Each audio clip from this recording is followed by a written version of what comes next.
اس امر خلافت کو، اللہ کے اس امر کو جسے حضور نبی کریم صلی اللہ علیہ وسلم نے قائم کیا،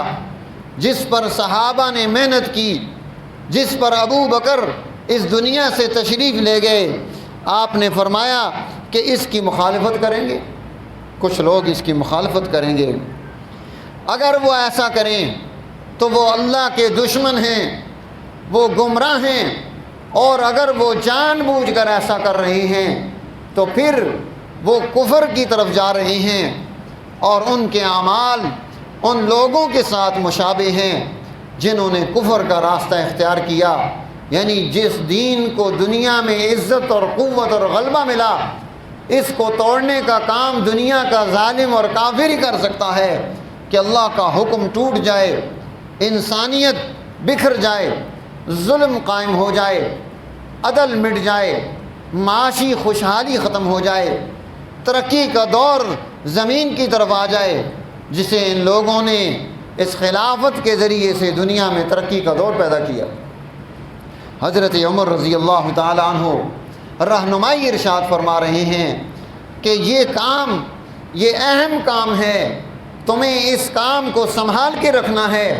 زندگی کی بنیاد تمہاری اس کام پر ہوگی تو پھر تم دنیا میں ترقی کرو گے۔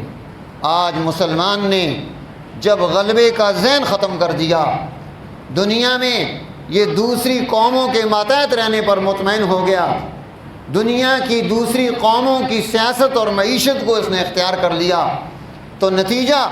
آج آپ کے سامنے ہے کہ دنیا انسانیت میں سب سے زیادہ پسماندہ، سب سے زیادہ غریب، لاچار و ناچار مسلمان قومیں ہیں جن کے پاس سب سے زیادہ وسائل ہیں۔ وسائل کی کمی نہیں، آپ اپنے ملک کو دیکھ لیں، ہمارا ملک زرعی ملک ہے، ہمارے پاس پانی موجود ہے، ہمارے پاس دریا کے،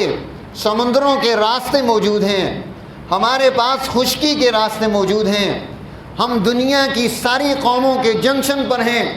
دنیا کی سب قومیں ہمارے ذریعے سے ایک دوسرے سے رابطہ کرتی ہیں۔ آج چین کیوں یہاں سی پیک بنا رہا ہے؟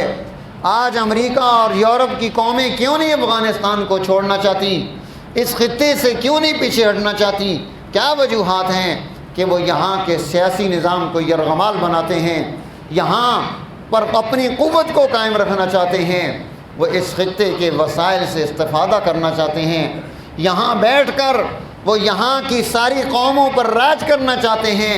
اس لیے وسائل کی کمی نہیں اور چیزوں کی کمی نہیں، جس کی زمین سے سونا نکلتا ہو، جہاں پر پٹرول موجود ہو، جہاں پر گیس موجود ہو، جہاں نمک ہو، جہاں معدنیات ہوں، جہاں پر نعمتیں ہی نعمتیں ہوں، وہاں کی قوم بھوکی ہو۔ اور المیہ یہ ہے، جب ٹیکس لگتا ہے، جب یہ قرضے لیتے ہیں، تو یہ سارے حکمران مل کر، چاہے حزب اختلاف میں ہوں، چاہے حزب اقتدار میں ہوں، چاہے مذہبی ہوں، چاہے نان مذہبی ہوں، سارے مل کر یہ کہتے ہیں کہ یہ قرضہ پوری قوم پر ہے، ہر بچہ مقروض ہے۔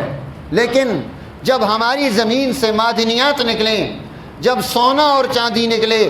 جب جواہرات نکلیں، جب یہاں سے نعمتیں برآمد ہوں، ان نعمتوں پر صرف سرمایہ دار کا حق ہے، غریب قوم کا کوئی حق نہیں۔ ہماری بجلی ہمیں مہنگی دی جاتی ہے، ہمارے ملک اور زمین سے نکلنے والی گیس ہمیں پیسوں کی دی جاتی ہے،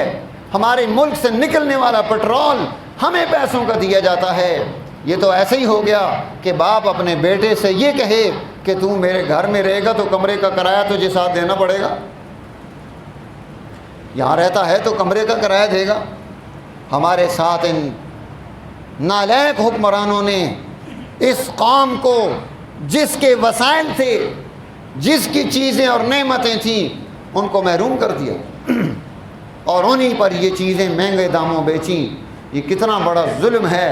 ناانصافی ہے۔ آج کوئی اس پر گفتگو کرنے والا نہیں کہ انسانیت کے ساتھ اتنا بڑا ظلم کیوں ہو رہا ہے، یہ قوم کیسے غریب ہو گئی جس کے پاس اتنی نعمتیں موجود ہوں۔